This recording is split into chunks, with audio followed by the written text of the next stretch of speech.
listening to Your Secret is Safe with Me, non-judgmental talk about infidelity with Dr. Marie Murphy.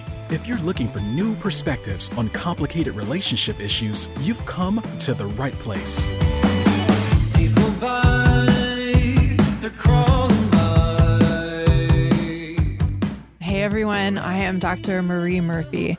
I'm a relationship coach and I help people who are engaging in anything they think counts as infidelity to deal with their feelings, clarify what they want, and make decisions about what they're going to do.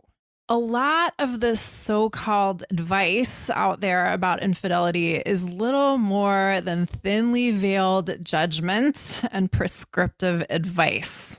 But what I provide is radically compassionate guidance that respects the fullness of your humanity and the complexity of your situation. I'm not going to tell you what you should do or what you have to do. I'm going to help you figure out what's truly right for you to do. So if you're ready to talk about your infidelity situation, let's work together. You can schedule an introductory coaching session with me through my website, mariemurphyphd.com. Okay. If you've been listening to this podcast for a while, you've heard me talk about emotions and emotional discomfort a lot. But to this point, I have not talked about what we can learn about emotional discomfort from physical discomfort. And this is something that I end up talking about with clients pretty regularly. So I figured it was time for me to talk about it on the podcast. If you have an exercise regimen or any sort of movement regimen or a physical fitness routine of any kind, you're probably pretty well acquainted with physical discomfort, or at least some flavors or varieties of physical discomfort. If you work out hard, the workout itself is probably physically uncomfortable or challenging in some ways at the time that you're actually doing it. And you probably feel soreness or discomfort after the workout. And when we take up a brand new physical fitness regimen, or we learn how to play some new sport or do some new thing, we usually get the opportunity to experience new kinds of physical discomfort. If we move our body in a new way and we use muscles that we haven't really been using lately or haven't used much at all in the past, we may feel tired or sore or achy or uncomfortable in new ways, right? So the new workout itself may be awkward and physically challenging, but the soreness after the workout may be painful in new ways too. But if we're willing to feel this kind of physical discomfort, we may become stronger. Similarly, when we begin to stretch our body in new ways and expand our range of motion, it may be really uncomfortable. We may find that we have stagnation or blockages or a lack of flexibility in particular parts of our body. And it may not feel good to break up that stagnation or to expand our flexibility. But if we're willing to tolerate the physical discomfort of moving through stagnation, we gain new flexibility and mobility, and those things may feel great. Right? Getting stronger may feel great too. And of course, there are all sorts of other additional benefits that may come from being willing to go through physical discomfort in the form of exercise, like more energy, better sleep, losing weight, et cetera, et cetera, et cetera. The point overall is that a lot of us have totally gotten on board with the idea that physical discomfort is, in some cases anyway, natural, normal, inevitable, and even beneficial, right? A lot of us really want to be stronger or more flexible or to be good at a particular physical thing that requires strength and or flexibility. And with this, a lot of us have totally bought into the idea that being willing to tolerate some physical discomfort in order for us to experience these benefits is totally worth it, right? If we want to look stronger or leaner or feel stronger or leaner, we are usually totally on board with the idea that Getting sore from doing a hard workout is not only not a problem, but maybe a really good thing, right? The discomfort is not only worth bearing, but it's kind of a badge of honor, right?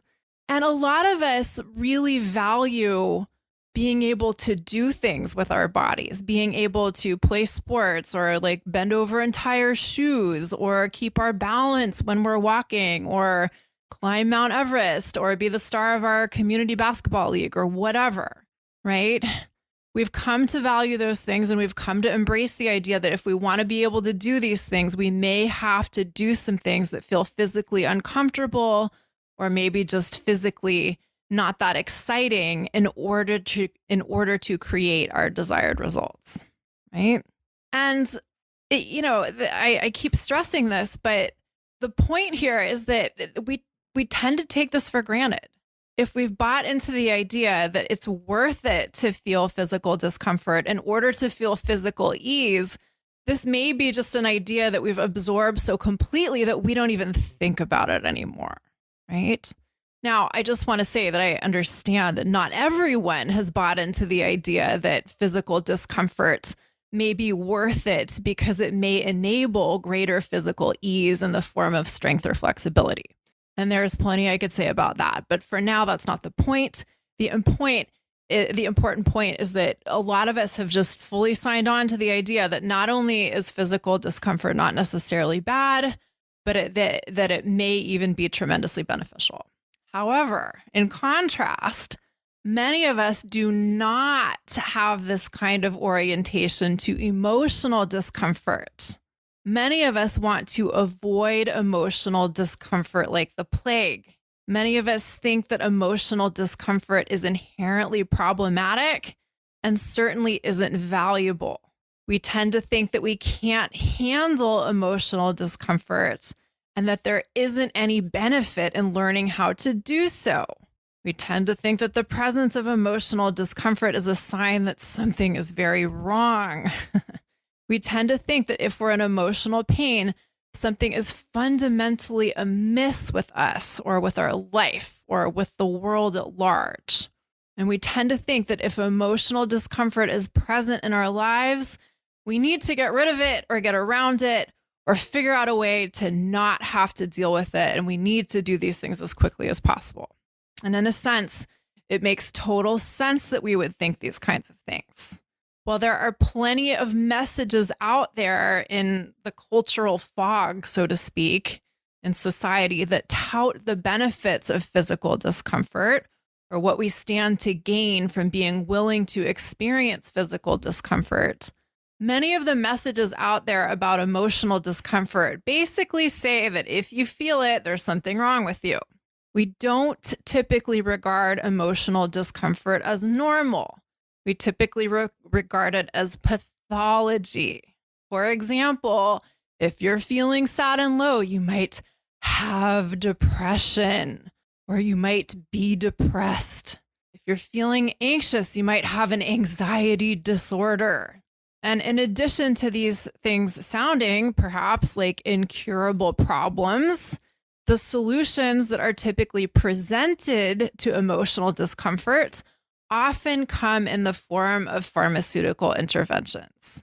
And let me make it clear that I am not about to launch into a rant about pharmaceutical interventions. Pharmaceutical interventions are neutral. They are neither good nor bad, right? If you are taking medication that helps you with your mood or your emotional tendencies or extreme emotional experiences, and you find that kind of assistance beneficial, I am delighted for you. The end. That's all there is to it. However, it is important to know that whether we choose to avail ourselves of pharmaceutical assistance for emotional discomfort or not, we all stand to benefit from developing a different relationship with the emotional discomfort, which is a normal, natural, and inevitable part of the human experience. You can do this with or without pharmaceutical assistance. It's not an either or thing. The two can complement one another, right? And sometimes we learn that, things that we've relied on medical assistance for, we actually don't need medical assistance for. But again, if you benefit from that, that's wonderful. And I'm very happy for you. Now, learning how to develop a different relationship with emotional discomfort starts with recognizing in the abstract, intellectually, that emotional discomfort is part of life. And then considering the possibility that that might not have to be a problem. Emotional discomfort might not be a bad thing. It might not be a sign that anything is wrong. Yes, we might prefer to experience feelings like elation more than we like experiencing the feeling of, say, grief. But it may also be that there is a legitimate place in our lives for so-called negative emotions or uncomfortable emotions, like, for instance, grief. If you've been listening to my episodes regularly, you may have heard me mention a few episodes back that my beloved dog, Seymour, died recently. And I can tell you that I have been feeling some intensely unpleasant and uncomfortable feelings lately. Do I like feeling these emotions? Not exactly. Frankly, I much preferred the emotions I associated with my dog being alive. But even though many of the emotions I've been feeling in relation to my dog's death and my dog's absence have been intense and gut-wrenching, would I rather not feel them at all? No. I don't hope to keep feeling them forever, but I trust that I don't have to. Often, when we feel intensely uncomfortable emotions, we just want to get rid of them right away. But what if we didn't have to do that? What if we decided that we were willing to feel our intensely uncomfortable emotions? Often, the worst part about feeling an uncomfortable emotion is trying to resist it. It doesn't really work, for one thing, and we end up feeling a lot worse. Feeling very, very sad because my dog is dead is not as fun as it was to feel really, really excited when, for instance, we first brought him home as a new puppy a million years ago. But if we want the full depth and breadth of the experience of being human, or more specifically, the full experience of having a dog in your life, it helps to be really willing to welcome all of our emotions. If I wasn't willing to feel the pain of losing a dog, I wouldn't have gotten to feel the joy of having this animal companion with me for all these years. If we're unwilling to feel pain, we end up circumscribing our lives in ways that may end up being very significant.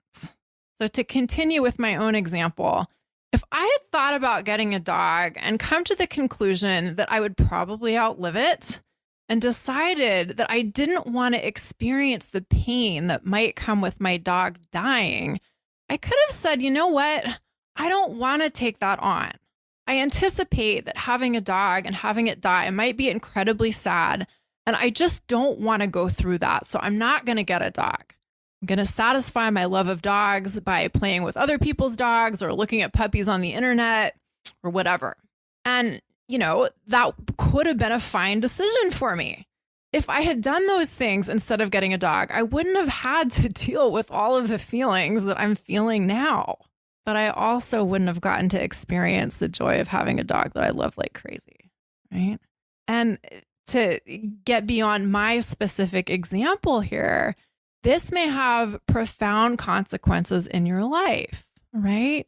So often we make decisions about whether to get into relationships or stay in relationships or end relationships because of our fear of emotional discomfort. And that may get us into situations that we really dislike. And we may believe that we can't get ourselves out of situations that we really dislike, but really we can. It's just about being willing to feel the feelings that may come with making change.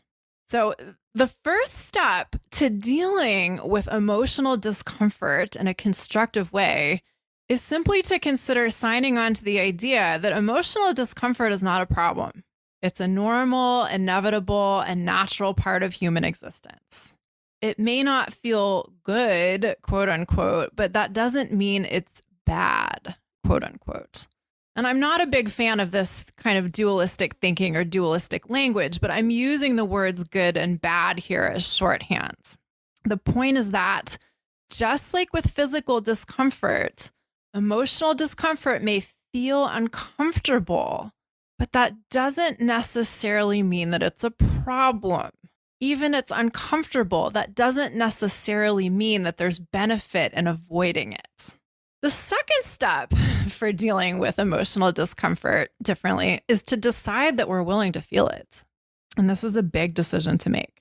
Now, there are a number of reasons why we might want to be willing to consider doing these things, why we might want to be willing to consider emotional discomfort as unproblematic, and why we might decide that we're willing to feel it. But today I'm going to emphasize one, and that's what I've already alluded to. When we're willing to intellectually embrace emotional discomfort and willing to practice feeling it and tolerating it, we no longer have to make decisions in the service of avoiding emotional discomfort. And this is a very, very, very big deal. What we so often do, and we often do this unconsciously, or at least somewhat unconsciously, is we make big life decisions based on a desire to minimize discomfort and maximize comfort. So for instance, if we think we may want to leave our marriage, but we're afraid that if we do so, people will think bad things about us and say bad things about us, and we feel really afraid of this, we may make a decision to stay in the marriage. And this is really a decision that is all about attempting to avoid. I know that we often think that other people's opinions of us actually have the power to hurt us or harm us in some direct and absolute way. But unless someone decides to throw a spear at us, the worst thing that's going to happen is someone is going to say something, or some people are going to say some things. And if we don't like what they say, we're probably going to feel an emotion that doesn't feel good. Now, don't get me wrong. Feeling emotional discomfort can be intensely uncomfortable. And yeah, this is a thing for sure. But a lot of the time, when we're afraid that something bad is going to happen, experiencing emotional discomfort is really going to be the worst of it. When we know this, and when we're okay in the abstract with feeling discomfort, we're willing to feel it, even if it's uncomfortable, we can make decisions in our lives that are geared towards moving closer to more of what we truly want, instead of making decisions that are primarily geared towards avoiding discomfort. So yeah, it is possible that if you leave your marriage, people might say things about you, for sure. And it's certainly possible that if you've been having an affair and you leave your marriage and people find out about why you left your marriage, they might say things about that, right? And you might have some thoughts about what they say, and those thoughts may create some feelings for you. But again, unless people are throwing spears at you, I want to suggest that the worst thing that's going to happen is that you're going to feel some uncomfortable feelings that you don't particularly want to feel. And do you want the avoidance of such feelings to be the reason you stay in a marriage you would prefer to leave? Or would you rather willingly embrace those uncomfortable feelings, no matter how strange it may seem to do so that you can leave your marriage for all of the reasons that you have deemed important to you? There are a number of inspiring quotes about discomfort out there, and I may have even shared some of these on the podcast before, but if I have done so, it's been a little while. So here are two. Discomfort is the price of admission to a meaningful life. That's attributed to Susan A. David. I'll say it again. Discomfort is the price of admission to a meaningful life. Here's another one. Discomfort is the currency of your dreams. Discomfort is the currency of your dreams. That one is from Brooke Castillo. The way I like to put it, the way that resonates, all this stuff resonates the most for me, is that discomfort is usually the only thing that stands between us and getting more of what we most want in life. I'll say that again. Discomfort is usually the only thing that stands between us and getting more of what we most want in life. When we're willing to feel emotional discomfort, instead of avoiding it or resisting it, all sorts of options become available to us that are not available to us if we attempt to avoid emotional discomfort or if we choose to only contend with familiar forms of emotional discomfort. If you want to go after anything you don't currently have, if you want to live differently than you're currently living, you are pretty much guaranteed to experience emotional discomfort as you make changes. Like, similarly, if you really want to run a marathon, for whatever reason, you've decided that that's important to you, but you've never done much more than jog a mile, you have to be willing to meet the physical challenges that are going to come your way as you work towards your goal. And if you want to get divorced so that you can have an above board relationship with your affair partner, you have to be willing to contend with the feelings you may experience as you end your marriage and as you deal with whatever people may have to say about your decision. Now, these are just examples, of course. I don't want to suggest that either of these things has to be excruciatingly hard. Some people train for marathons and it's not that big of a deal. Some people are like, yeah, why don't I just start running ultra marathons? Like, I can do this stuff in my sleep, right? For some people, that's not challenging. And some people get divorced and they flaunt their relationship with their affair partner who is no longer their affair partner, but just their partner. And it's not that uncomfortable for them. The point is not that I'm telling you what you personally may find uncomfortable. The point is there are many changes in life that require us to be willing to feel discomfort in order to make them. Now, another way that physical discomfort is like emotional discomfort is that when we're doing something that has the potential to involve a lot of it, it can be really helpful to work with a coach who can help us hone our technique. If I were going to take up some new and challenging physical activity right now, I would want to work with a coach who could help me build up the foundational techniques necessary to ensure a baseline of physical safety and to help me progress more quickly. I would want to make sure that I prevented injury. I would want to move towards my goals as efficiently as possible.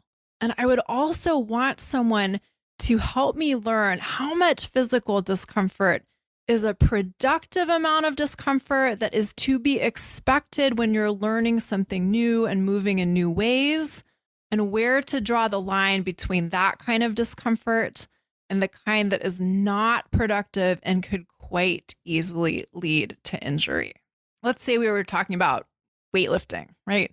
If you want to lift big, heavy weights, it's worth investing the time and energy and patience into learning how to build good form using lighter weights so that you're better set up to experience both the kind of physical discomfort that comes from lifting heavier weights and the benefits that come from lifting heavier weights.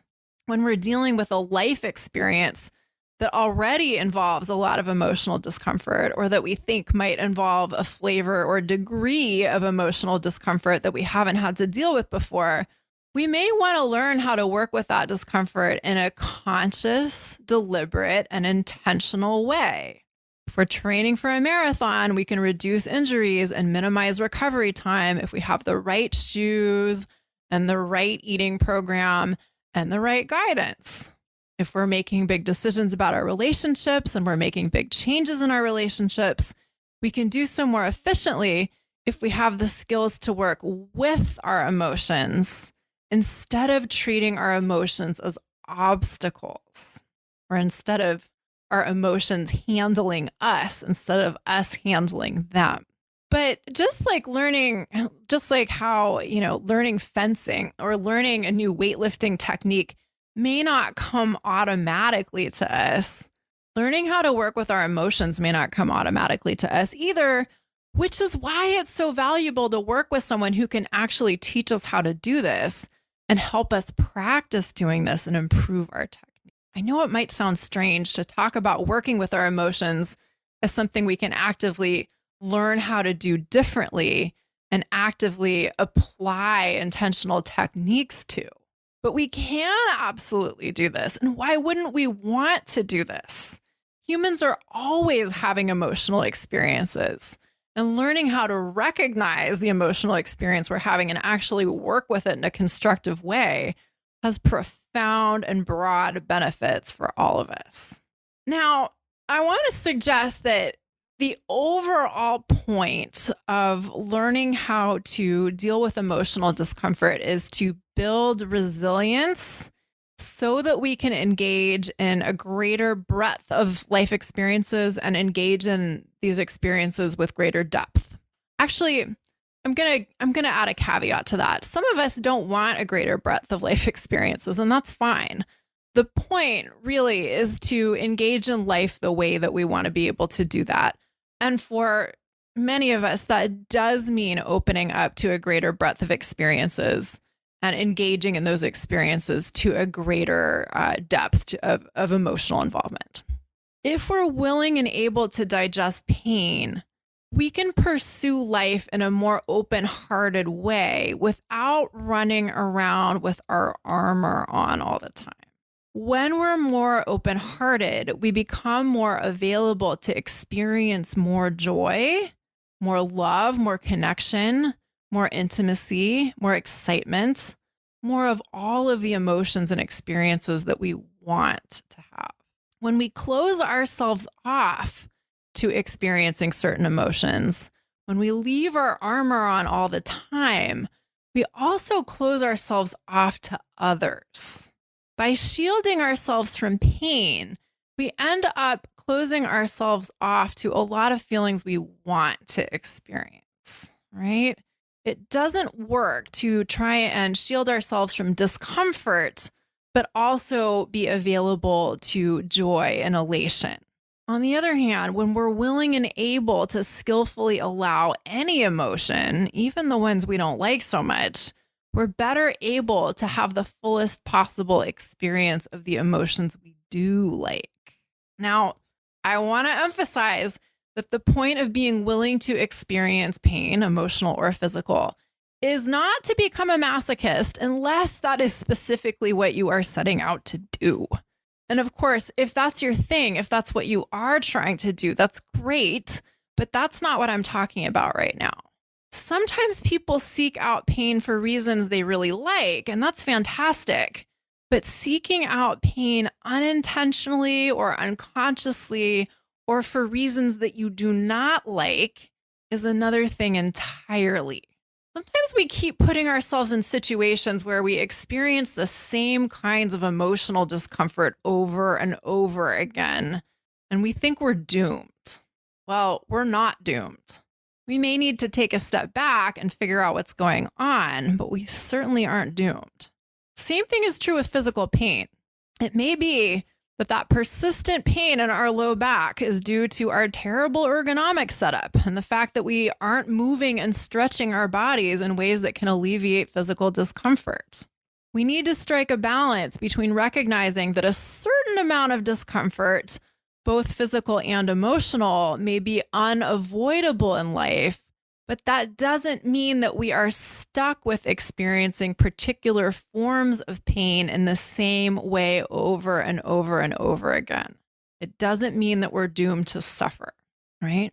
And interestingly, the more that we are willing to feel pain, whether it's emotional or physical, the more discerning we can be about when it makes sense to tolerate pain in order to move through it, and when we need to seek out the root cause of the pain and do something about it.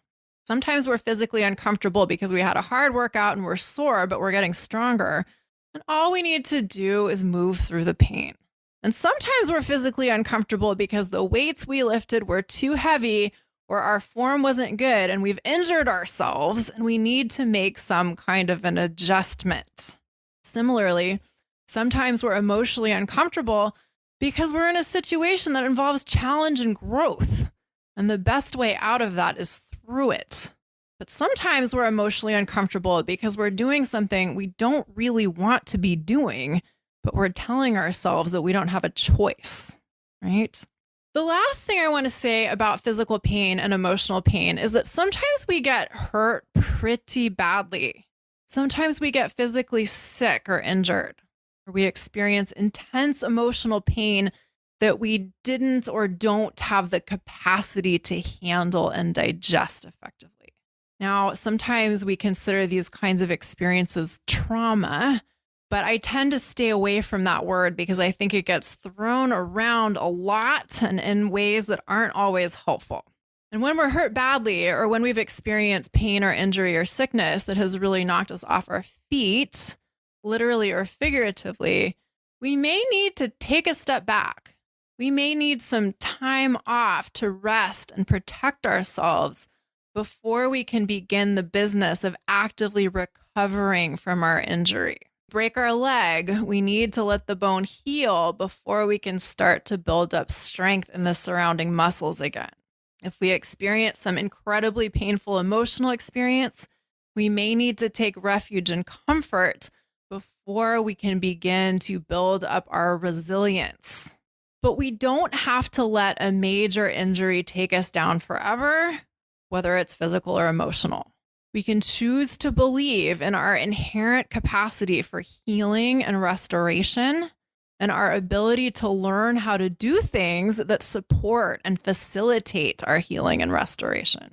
If you've ever recovered from physical injury or from illness, you may know that healing can be a process that takes effort and dedication and patience. And you may trust that if you are willing to participate in the process of healing and recovery will occur. And you can trust that this is true with emotional pain or emotional injuries too. Finally, I want to say that discomfort, whether it's emotional or physical, can be a great teacher. Discomfort can show us where we need to make changes. Sometimes the changes we need to make are in how we think about things. And sometimes we need to make changes in what we're actually doing. And often it's a little bit of both. In order to grow and evolve, as some would say humans have come into life in order to do, we may need to be prompted to grow and evolve. And discomfort can be a great motivator of change. Okay, it is one thing to talk about developing a new relationship with emotional discomfort, or think about doing this, or listen to me talk about doing this. And it's another thing to actually actively learn how to do it and to practice doing it and to get helpful guidance as you do so. And this is part of what I help my clients do. And I will tell you that for a lot of people, myself included, learning how to deal with emotional discomfort differently is life-changing. It will help you navigate specific situations in your life with greater skill and ease, and it will help you approach your entire life differently. So if you're ready to learn how to do this and reap the rewards of doing so, you can schedule an introductory coaching session with me through my website, mariemurphyphd.com. I offer confidential, compassionate coaching sessions via Zoom, which means we can work together no matter where you're located.